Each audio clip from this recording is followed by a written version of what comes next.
oneness is with the body only most of the time. If some pain is there, my mind will go to the pain. Then I forget about I am Atman and all those things. So that is not very easy, difficult. So how to practice this pure devotion? A lot of information in our scriptures. Many great teachers, like Narada Maharshi himself, has written a treatise now called Bhakti Sutra, Narada Bhakti Sutrani. How to practice devotion. What is pure devotion? Shuddha Bhakti, Prema Bhakti, Raga Bhakti, Anuraga.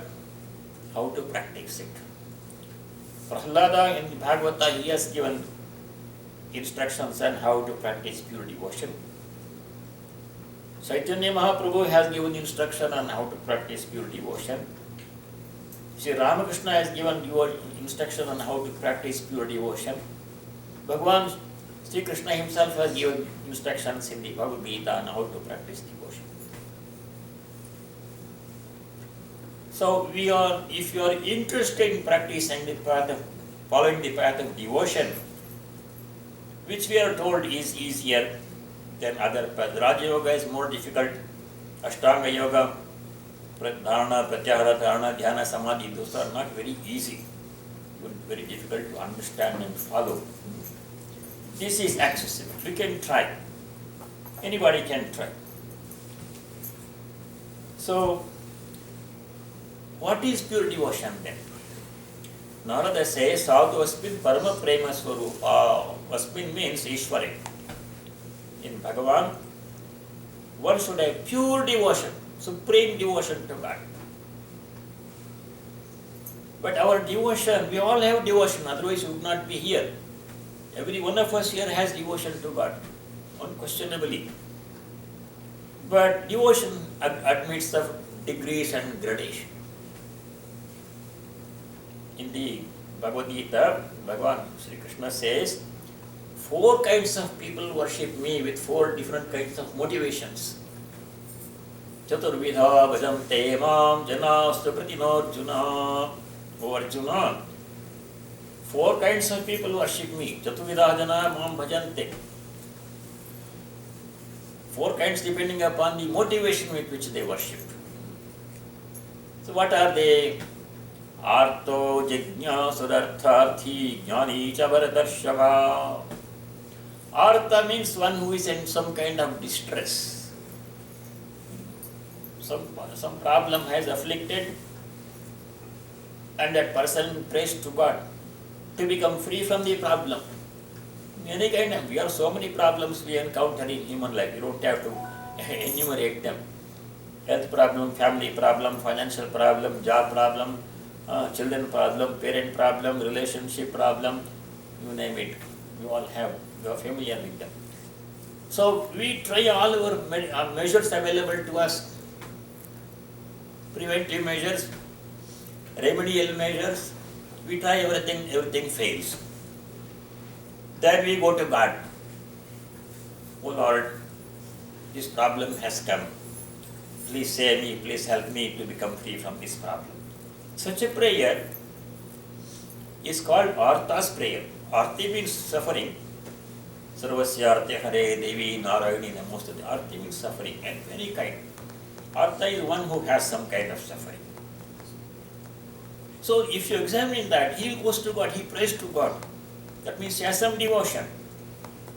An Artha who prays to God to become free from the problem with which he is afflicted, he is praying to God, which is itself a good thing. Bhagavan says it is good. Sarve Sukritinaha. They are all doing the right thing. For whatever reason you pray to God, you are still praying to God. That itself is a good thing. Sukritina are doing the right thing. Sukritina. Udara Sarva Evaite. All these people, no matter what is the motivation for their devotion, for worshipping God, they are still doing the right thing, they are worshipping God. That in itself is a worthy thing. However, the other 3 people, Artha Jignasu. Jignasa means desire for knowledge of God. Jignasu is one who has desire to know God. Oh Lord, please reveal your true nature to me. That is Jignasu's prayer. third person who prays to God is an artharthi. Artha means, artha itself has different arthas. The word artha has different arthas. Artha means generally money, vittam, or anything, any object which we don't have, which we want to have. Or artha means any object or goal to be achieved, like purushartha, like that. Artha also is the meaning of a word for artha, like that. Artharthi means a person who is seeking something which is absent from his life right now, with the hope that if that missing thing is supplied, that will bring him happiness. That missing thing can be anything. It can be money, it can be any other object. It can be a job. A jobless person prays to God. It can be a spouse. It can be money. It can be a promotion. It can be anything which he doesn't have, which he wants to have, hoping that if that missing thing is supplied, he will become happy, life will become fuller. That is the contention with which he prays to God. Artharthi. There is one temple called Visa Venkateshwara temple near Hyderabad. You know that one? There is God who specializes in granting visas to America. So, whatever you want, whether it's a visa to come to America or whether it's a child or a job, you go to God. This is a temple. I heard, I have not been there, I heard it was in the newspaper. Some temple is there like that. So that is we go to God for whatever we want. Artharthi. Is it bad? Bhagavan says it is okay. Udara Sarvaiva, they are all noble people. They are praying to God. Even if you pray to God for something tangible, material, you are still praying to God. You are going to God, that itself is a good thing. However, a pure devotion, this is all devotion motivated by some desire. Desire to become free from a problem, like an artha, or desire to have something which is missing, artharthi. So there is always a desire attached with the devotion. That kind of devotion is devotion, all right, but it's not the purest kind of devotion, because motivation for devotion is something else other than God. God is seen as an instrument, as a means through which something else can be achieved or accomplished. We go to God not for love of God primarily, but for getting something else from God. That kind of devotion is also devotion, but it is not the highest kind of devotion. It is called Vaidhi Bhakti. Vaidhi means procedure. There is a procedure to worship God, Shodasavtar Puja, or some Sahasranama, or some Rudrabhishekam, some procedure is there. Vedokta procedure, Purana, there's something. And according to that, they do the puja and they ask God, please give us this one. Asking is always there. Seeking is always there. So that is bhakti, all right.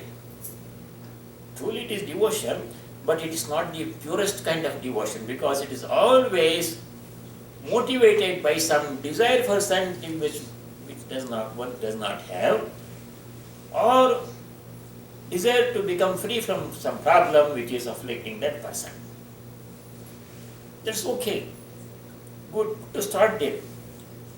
But we should, what Narada Maharshi says, Prahlada says, Chaitanya Mahaprabhu says, we should go beyond this and cultivate pure love for God, unmotivated, motiveless. Avya Vicharani Bhakti, Ahayataki Bhakti, Sri Krishna says in the Gita. Undiluted, one-pointed devotion. Ahayataki Bhakti means without any hetu, means karana, reason. Just for the sake of love. Love of God for the sake of love of God. Not for any other benefit, money or visa or something. Love for God. No asking, not motivated by any desire, not prompted by any fear. Out of fear also some people do some puja, etc. No fear, no desire. Pure devotion. That is the highest kind of devotion. Now there are so many ways to achieve that kind of, practice that kind of pure devotion. That pure devotion is called Shuddha Bhakti, Raga Bhakti, Anuraga, Prema, Prema Bhakti, these are all various terms. Ahetike Bhakti, Abhivacharani Bhakti, these are all various terms. All the great teachers of Bhakti, devotion like Hanuman, Prahlada, Narada, Chaitanya Mahaprabhu, Sri Ramakrishna, they all have taught about this pure Bhakti. Ordinary Bhakti we already have. But we should have pure Bhakti, pure devotion to God. How to practice that one? Another feature of pure Bhakti is not seeking something for oneself, but seeking to please the Lord. Narada says, Tat Sukha Sakitvam, not Mama Sukha Sakitvam. In ordinary Bhakti, my happiness is the main concern to worship God. I want to become free from problem, I want to get something which I don't have, so I am at the center of that. My desire is there to achieve something.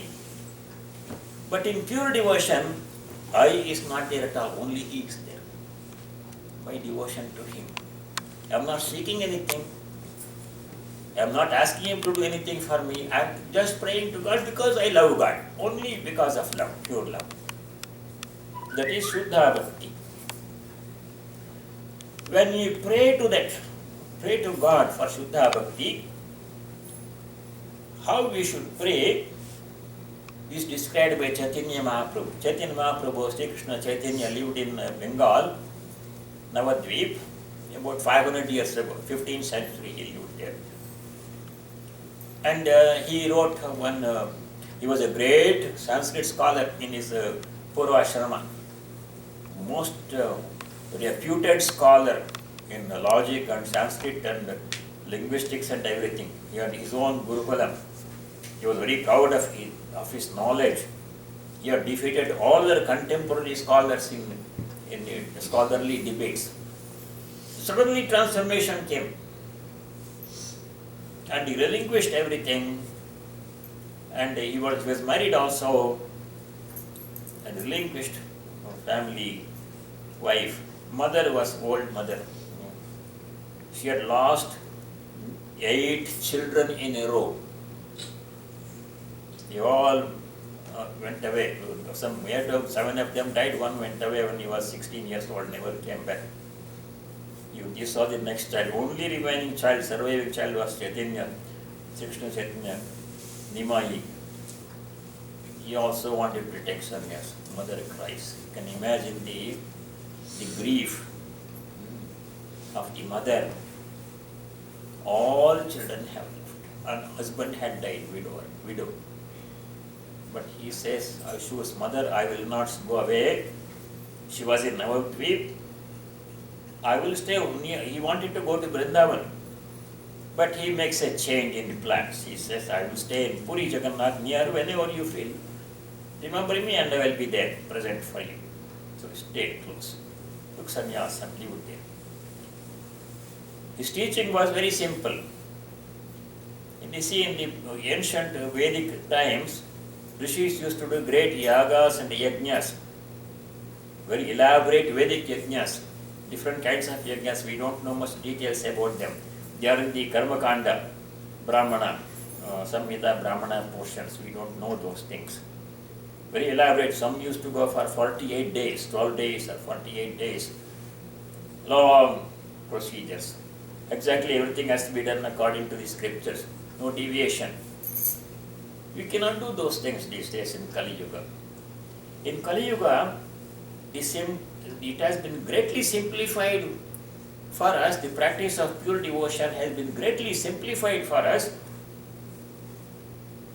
by Chaitanya Mahaprabhu. He says, if you cannot do Vedic rituals and tapasya, all those things, don't worry. Take the name of God. That is sufficient. Always take the name of God. In earlier days, these rishis used to live in hermitages in deep forest. There were no facilities, no electricity, no water, no hot water, nothing was there. Whatever fruits were available, they had to subsist on that one. Early morning they would get up, take bath and go and sit under a tree and meditate on God all day until evening. No breakfast, lunch, dinner, no tea break, no coffee break, nothing. Always deep meditation, absorbed in deep meditation whole day. At sunset, they will go back to the hermitage, eat some fruits and roots, and get some sleep. That kind of tapasya can we do? We cannot do. Very difficult. So he says, Chaitanya Mahaprabhu says, in Kali Yuga, if you simply take the name of God, repeat the name of God with devotion, even if you are unable to do all the Vedic yajnas and rituals, that itself will purify the mind and engender pure devotion in your heart. Repetition of God's name. He simplified it so much.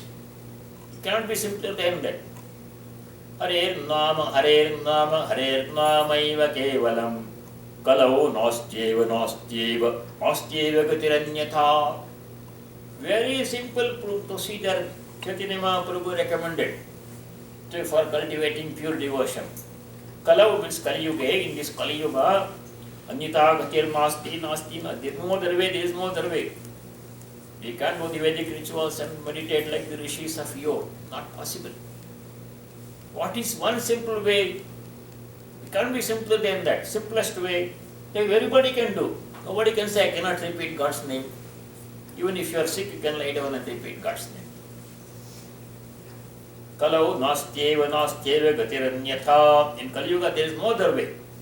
What is one way? Harer Nama, Harer Nama. Harer Nama eva kevalam. Hari's name. Repetition of Hari's name, God's name, any name of God, your choice.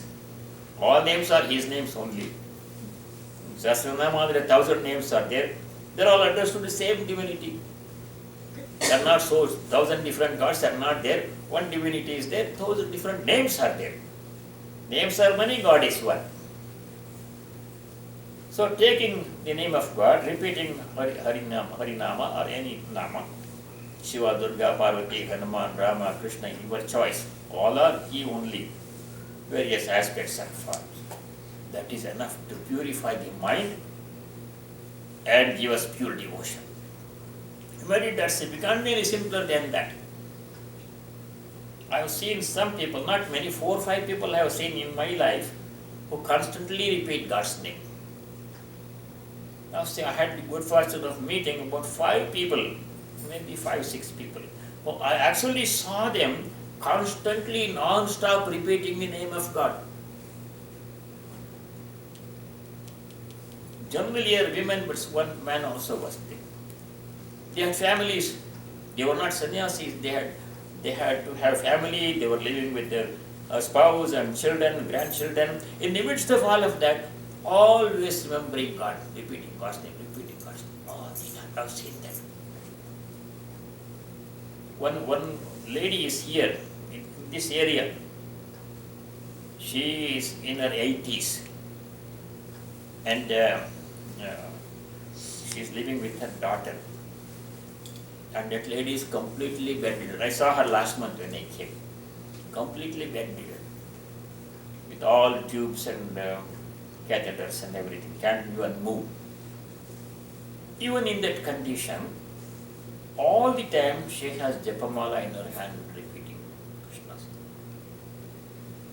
I saw her at different times of the day.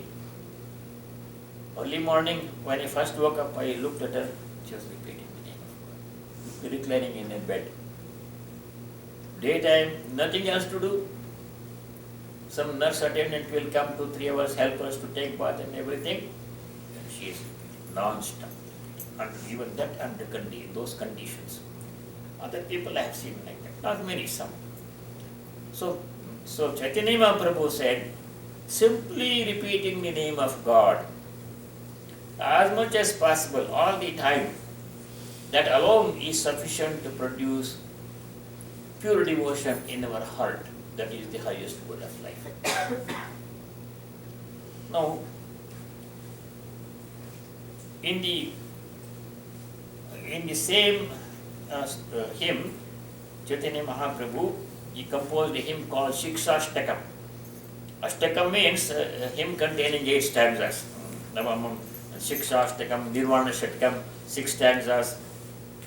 Sadhana Panchakam, 5 stanzas. Shatkam means 6 stanzas. Ashtakam means 8 stanzas. Shiksha means instruction on how to pray to God, 8 stanzas.